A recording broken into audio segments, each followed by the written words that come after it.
VLOOKUP தான் பார்க்க. இந்த VLOOKUP பார்த்தீங்கன்னா லாஸ்டா ஒன் வீடியோ நான் போட்டிருப்பேன். அந்த வீடியோல பார்த்தீங்க அப்படின்னா VLOOKUP யூஸ் பண்ணி என்ன பண்ணிருப்போம்னா ஒரு ஷீட்ல உள்ள டேட்டாஸை அப்படியே எனக்கு ஃபில்டர் போட்டு தனியா நம்ம எடுத்திருப்போம். இது ஒரு ஷீட்டுக்குள்ளேயே அந்த ப்ராசஸ் நடக்கும். இப்போ என்ன பண்ண போறோம் அப்படின்னா இந்த இடத்துல எனக்கு டேட்டாஸ் இதுல இந்த இப்ப எம்ப்ளாயோட நேம்னு இங்க ஒண்ணு இருக்கு, இந்த இடத்துல எம்ப்ளாயோட சேலரி அப்படிங்கிறது இங்க இருக்கு. இப்ப இந்த ஷீட்ல பாத்தீங்கன்னா எந்த டேட்டாஸுமே இல்ல, ஆனா எனக்கு வேற ஷீட்ல இருக்கு. இதுதான் ஷீட்னு பேர். இந்த இருக்கு இல்லையா, இந்த இடத்துல நம்ம எத்தனை ஷீட் வேணாலும் கிரியேட் பண்ணி வச்சுக்கலாம். இப்ப எனக்கு டேட்டா சேலரி டேட்டா அப்படிங்கிற இந்த ஷீட்ல உள்ள டேட்டாஸ் தான் போறேன் அப்படின்னா இந்த VLOOKUP ஷீட்டுக்கு நான் கொண்டு வர போறேன். ஆனா லாஸ்ட் வீடியோ ஒன்னு போட்டிருப்போம் நம்ம, அதுல பாத்தீங்கன்னா ஒரே ஷீட்ல தான் அந்த டேட்டாஸ் இருக்கும். சோ இப்ப இந்த ஷீட்ல இருந்து ஒரு ஷீட்ல இருந்து இன்னொரு ஷீட்டுக்கு எப்படி டேட்டாஸ் நம்ம சேஞ்ச் பண்றது அப்படிங்கறது தான் நம்ம இப்ப பார்க்க போறோம். இப்ப நான் என்ன கொடுக்க போறேன்னா இதுதான் நமக்கு லுக்அப் வேல்யூ. அதாவது இந்த இடத்துல நான் எம்ப்ளாயோட நேம் கொடுக்கும்போது எனக்கு ஆட்டோமேட்டிக்கா எனக்கு அவங்களுடைய சேலரி எனக்கு கொண்டு வந்து கொடுக்கணும். எங்க இருந்து கொண்டு வந்து கொடுக்கணும் அப்படின்னா இந்த சேலரி டேட்டா இந்த ஷீட்ல இருந்து எனக்கு கொண்டு வந்து கொடுக்கணும் அப்படிங்கறத இப்ப நம்ம சொல்ல போறோம். ஃபர்ஸ்ட் என்ன பண்றேன், இந்த ஷீட்ல வச்சுக்கிறேன், இந்த இடத்துல கர்சர் வச்சுக்கிறேன். வச்சுட்டு இப்ப என்ன பண்ண போறோம் அப்படின்னா equal to as usual VLOOKUP font size rise பண்ணிக்கிறேன்.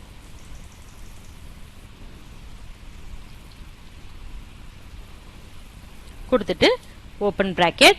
இதுல எப்போதும் போல ஒரு 4 கண்டிஷன்ஸ் இருக்கும் இல்லையா, அதை நம்ம அப்ளை பண்ண போறோம். ஃபர்ஸ்ட் லுக்அப் வேல்யூ, இந்த இடத்துல தான் எனக்கு லுக்அப் பண்ற வேல்யூ வரணும். அப்ப என்ன பண்றேன், இந்த செல்ல கிளிக் பண்ணிக்கிறேன். இந்த செல்ல கிளிக் பண்ணும்போது அந்த செல்ல உள்ள என்ன வேல்யூவோ அது இங்க வந்துருச்சு. கமா அடுத்தது டேபிள் அரே. இந்த இடத்துல தான் பாத்தீங்க அப்படின்னா டேபிள் அரே, எந்த இடத்துல நம்ம டேட்டாஸ் எல்லாம் அரே பண்ணிருக்கோம், அப்ப அந்த ஷீட்டுக்கு வந்துக்கிறேன். வந்துட்டு இதுதான் அந்த டேபிளர் காலத்திலுடைய டேட்டாஸ். இந்த டேபிளர் காலத்துல இருந்து நம்ம எடுக்க போறோம். அப்ப எனக்கு எல்லாத்தையும் நான் செலக்ட் பண்ணிக்கிறேன். இதுதான் டேபிள் அரே. இந்த டேபிள் அரே பண்ணி வச்சிருக்கிறத நம்ம என்ன பண்றோம் அப்படின்னா செலக்ட் பண்ணிக்கிறேன். செலக்ட் பண்ணதும் பாத்தீங்க அப்படின்னா ஆட்டோமேட்டிக்கா இந்த இடத்துல வந்துருச்சு பாருங்க. அந்த ஃபார்முலா அப்படியே இங்க வந்துருச்சு. வந்துருச்சா, இந்த வந்திருக்கு. ஓகே, இப்போ என்ன பண்ண போறோம் அப்படின்னா அந்த டேபிளை செலக்ட் பண்ணதும் அந்த டேபிள் எந்த காலம் எந்த ரோல செலக்ட் ஆயிருக்கு அப்படிங்கிறது இங்க வந்துருச்சு. இப்போ இது என்ன பண்ண போறீங்க, கீபோர்ட்ல F4 அப்படின்னு ஒரு ஃபங்க்ஷன், அதை ஒரு 2 டைம்ஸ் பிரஸ் பண்ணி அந்த டேட்டாஸை நீங்க லாக் பண்றீங்க. இந்த மாதிரி வரும்போது கீபோர்ட்ல F4 அப்படிங்கிற ஒரு கீயை 2 தடவை பிரஸ் பண்ணி இந்த டேட்டாஸை லாக் பண்றீங்க. ஏன் இந்த டேட்டாஸ் நம்ம லாக் பண்றோம் அப்படின்னா இங்க இருந்து நான் ஒரு இடத்துல இருந்து இன்னொரு இடத்துக்கு நான் கர்சரை கொண்டு போகும்போது என்ன ஆகும் அப்படின்னா எக்ஸலை பொறுத்த வரைக்கும் நார்மலா அந்த ஈக்குவல்ட்ட போட்டுட்டு நீங்க அப்ளை பண்ணீங்க அப்படின்னா எந்த இடத்துல கிளிக் பண்றீங்களோ அந்த இடத்துல உள்ள வேல்யூ ஆட்டோமேட்டிக்கா அந்த ஃபார்முலா பார்ல போய் உட்கார்ந்துரும். சோ அப்ப லாக் பண்ணிட்டோம் அப்படின்னா என்ன ஆகும்னா நீங்க இந்த ஷீட்ல இருந்து இந்த ஷீட்டுக்கு காலத்தை கொண்டு போறதுக்கு உங்களுக்கு ஈஸியா இருக்கும். அதுக்காக தான் இந்த பாத்தீங்களா அந்த மாறுது பாத்தீங்களா இந்த காலம். சோ இந்த மாதிரிலாம் மாறாம இருக்கணும் அப்படின்னா அதுக்கு என்ன பண்ணணும் அப்படின்னா அந்த லுக்அப் வேல்யூ நம்ம என்ட்ரி கொடுத்துட்டு அந்த டேட்டாஸ் செலக்ட் பண்ணிட்டு அதுக்கப்புறம் என்ன பண்ணணும் அப்படின்னா F4 கொடுத்து லாக் பண்றோம். இப்ப எனக்கு லுக்அப் வேல்யூ கொடுத்துட்டேன். இப்ப இந்த டேபிள் அரேக்கு வரேன் பாருங்க. வந்துட்டு இந்த டேபிளர் காலம்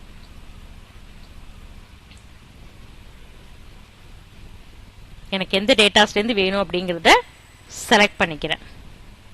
செலக்ட் பண்ணிட்டு F4 2 டைம்ஸ் கொடுத்து லாக் பண்ணிக்கிறேன். கொடுத்துட்டு எகைன் கமா கொடுத்துறேன். அடுத்த கண்டிஷன் பாத்தீங்கன்னா காலம் இன்டெக்ஸ் நம்பர். நமக்கு எந்த ஏற்கனவே நம்ம பாத்துறோம், ஃபர்ஸ்ட் வீடியோல பாத்துருந்தீங்கன்னா உங்களுக்கு தெரியும். நான் சொல்றேன் இப்ப எனக்கு நேம் தான் எனக்கு இந்த ஃபர்ஸ்ட் காலம். அப்ப இது நான் நேம் 1ன்னு வச்சுக்கிறேன். அடுத்து 2 3 4 5 இப்படி காலத்தை நான் நம்பர்ஸ் வைஸ்ல நம்ம பிரிச்சுக்கிறேன். பிரிச்சுட்டு இப்ப என்ன பண்றேன் அப்படின்னா எனக்கு அங்க நேம் கிளிக் பண்ணும்போது எனக்கு என்ன வேணும், டோட்டல் சேலரி வேணும். அப்ப இந்த டோட்டல் சேலரிங்கிறது எத்தனாவது காலத்துல இருக்கு, 13வது காலத்துல இருக்கு. அப்ப இந்த இடத்துல M-ன்னு கொடுக்க கூடாது, 2ன்னு கொடுக்க கூடாது, எதுவும் கொடுக்க கூடாது. அந்த காலத்தினுடைய நம்பரை மட்டும் நம்ம இந்த இடத்துல 13. இப்ப 13 அப்ப M13 M14 அந்த மாதிரிலாம் கொடுத்துறாம டைரக்டா 13 அப்படின்னு கொடுத்துட்டு திரும்ப கமான்னு கொடுத்துட்டு அதாவது நம்ம தேடுற வேல்யூ எக்ஸாக்டா வேணும் அப்படின்னா நம்ம ஃபால்ஸ்ன்னு கொடுத்துக்கணும். அது என்ன எக்ஸாக்ட் அப்படின்னு பாத்தீங்க அப்படின்னா இப்ப ஃபார் எக்ஸாம்பிள் ஒரு பேர் இருக்கு அப்படின்னா அந்த பேர்ல பாத்தீங்க அப்படின்னா ஃபார் எக்ஸாம்பிள் இப்ப இந்த இடத்துல ராஜேஸ்வரின்னு இருக்கு. இப்ப இந்த ராஜேஸ்வரிங்கிறதுல ஆர்ஏ அப்படின்னு மட்டும் கொடுத்தீங்க அப்படின்னா எனக்கு ஜஸ்ட் ஆர்ஏவை மட்டும் பார்த்துட்டு ஆட்டோமேட்டிக்கா அந்த டோட்டல் சேலரியை கொண்டு வந்து கொடுத்துரும். அது வந்து என்ன அப்படின்னா எக்ஸாக்ட் மேட்ச் கிடையாது, அப்ராக்சிமேட் மேட்ச். பட் நான் என்ன சொன்னேன்னா எனக்கு எக்ஸாக்ட் வேல்யூ வேணும், எனக்கு ராஜேஸ்வரின்னு ஃபுல் நேம் எனக்கு அக்யூரேட்டா இருக்கும்போது எனக்கு அதனுடைய வேல்யூவை எனக்கு கொண்டு வரணும் அப்படின்னு சொல்லி ஃபால்ஸ் கொடுத்துட்டு இப்ப என்ன பண்றேன், க்ளோஸ் பிராக்கெட் கொடுத்துட்டு என்டர் தட்டுறேன். இந்த இடத்துல தான் ஃபார்முலா வந்துரும். இப்ப இதுல பாத்தீங்க அப்படின்னா NA அப்படின்னு வந்திருக்கு. ஏன் அப்படின்னா இந்த இடத்துல எந்த வேல்யூமே இல்ல. சோ இப்ப நான் இங்க என்ன பண்றேன், வேல்யூவை ஃபாண்ட் சைஸ் உங்களுக்கு இன்க்ரீஸ் சான்யோ அப்படின்னு ஒரு பேரை டைப் பண்றேன். அப்ப சான்யோல என்ன வேல்யூ அதோட டோட்டல் சேலரி இருக்கோ அது வந்து எனக்கு இங்க வந்து டிஸ்ப்ளே ஆயிடும். இங்க பாத்தீங்கன்னா சான்யோனுடைய டோட்டல் சேலரி என்ன 4.28 அப்படிங்கிறது எனக்கு இங்க வந்துரும். வந்துருச்சு பாருங்க.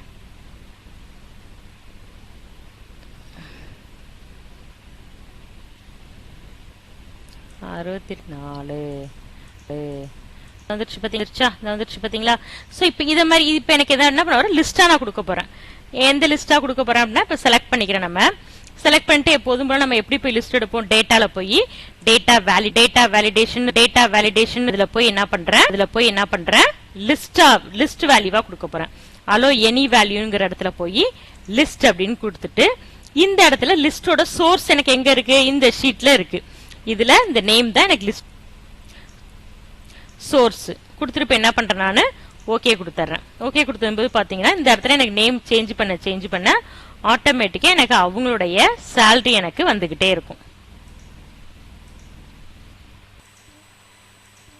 ஸ்கிரீன் சைஸை ஜூம் பண்ணி காமிச்சேன் உங்களுக்கு. ஓகேவா? ஓகே. இதுல இன்னொரு இது பாத்தீங்க அப்படின்னா இப்ப எனக்கு நான் செலக்ட் பண்றப்ப சம்டைம்ஸ் நீங்க ஒர்க் பண்ணி பார்த்து ரன் ஆகல, இந்த ஃபங்க்ஷன் வந்து உங்களுக்கு ஒர்க் ஆகல அப்படின்னா என்ன மிஸ்டேக் நடந்திருக்கும் அப்படின்னா நம்ம எந்த வேல்யூ இப்ப VLOOKUP பொறுத்த வரைக்கும் இந்த இடத்துல நான் எம்ப்ளாயோட நேம் கொடுக்கறேன் இல்லையா, நான் இந்த இடத்துல எந்த வேல்யூவை லுக்அப் பண்றனோ அந்த காலம் வந்து என்ன இருக்கணும் அப்படின்னா ஃபர்ஸ்ட் நம்பர் 1ல இருக்கிற மாதிரி பாத்துக்கணும். அப்படி இல்லைனாலும் என்ன ஆகும் அப்படின்னா எரர் காமிக்கும். இப்ப எனக்கு எம்ப்ளாயி ஐடியில இருந்து நான் லுக்அப் பண்ண போறேன் வேல்யூவை, எம்ப்ளாயி கொண்டு வரணும் அப்படிங்கிறப்ப அது பாத்தீங்கன்னா ரெண்டாவது காலத்துல இருக்கு. நான் டேட்டாவை செலக்ட் பண்ணும்போது இதுல இருந்து செலக்ட் பண்ணிக்கணும். இதுல இருந்து செலக்ட் பண்ணும்போது தான் என்ன ஆகும்னா எனக்கு இது வரும், காலத்துல எனக்கு வரும். சோ நம்ம எந்த வேல்யூவை நம்ம லுக்அப் பண்ணணும் அப்படின்னு நினைக்கிறோமோ அந்த வேல்யூ வந்து எந்த ஷீட்ல எதுல இருந்தாலும் ஃபர்ஸ்ட் காலத்துல இருக்கணும். சோ இந்த மாதிரி ஃபர்ஸ்ட் காலத்துல இருந்தாதான் நமக்கு இது வந்து இந்த இடத்துல ஃபங்க்ஷன் ஆகும். நான் ஒருவேளை இந்த இடத்துல எம்ப்ளாயோட ஐடியை நான் லுக்அப் பண்றேன் அப்படிங்கிறப்ப எம்ப்ளாயோட ஐடி நம்பரை கொடுத்தா எனக்கு சேலரி வரணும் அப்படின்னு சொல்றப்ப என்ன பண்ணணும்னா அப்ப இந்த இடத்துல எம்ப்ளாயோட ஐடிங்கிறது ரெண்டாவது இடத்துல இருக்கு. ஆனா நீங்க என்ன பண்ணணும், அதை ஃபர்ஸ்ட் காலத்துல வச்சுக்கணும், ஃபர்ஸ்ட் ரோல வச்சுக்கணும். அப்படி இல்ல அப்படின்னா செலக்ட் பண்ணும்போது இதை ஸ்கிப் பண்ணி விட்டுட்டு இதுல இருந்து மட்டும் நீங்க செலக்ட் பண்ணிக்கலாம். ஓகேவா? சோ இதுக்கு முன்னாடி போட்ட VLOOKUP வீடியோஸை பாருங்க, சேனலை மறக்காம சப்ஸ்கிரைப் பண்ணுங்க. இது வந்து என்னன்னா நம்ம லாஸ்ட் வீடியோல பார்த்தது ஒரே ஷீட்ல உள்ள வேல்யூஸ் வந்து லுக்அப் பண்ணி கொண்டு வரது. இது ஷீட் இன்னொரு ஷீட்ல உள்ள வேல்யூவை நம்ம லுக்அப் பண்ணி கொண்டு வந்திருக்கோம். இதே மாதிரியே பாத்தீங்க அப்படின்னா இதே ஒர்க் புக் இல்லாம இன்னொரு ஒர்க் புக், அதாவது இந்த ஃபைலே இல்லாம இன்னொரு ஃபைல்ல இருந்து எப்படி கொண்டு வரது அப்படிங்கறத நம்ம அடுத்த வீடியோஸ்ல பார்க்கலாம். மறக்காம சேனலை வந்து சப்ஸ்கிரைப் பண்ணுங்க, லைக் பட்டனை பிரஸ் பண்ணுங்க, கமெண்ட் பண்ணுங்க. தேங்க்யூ.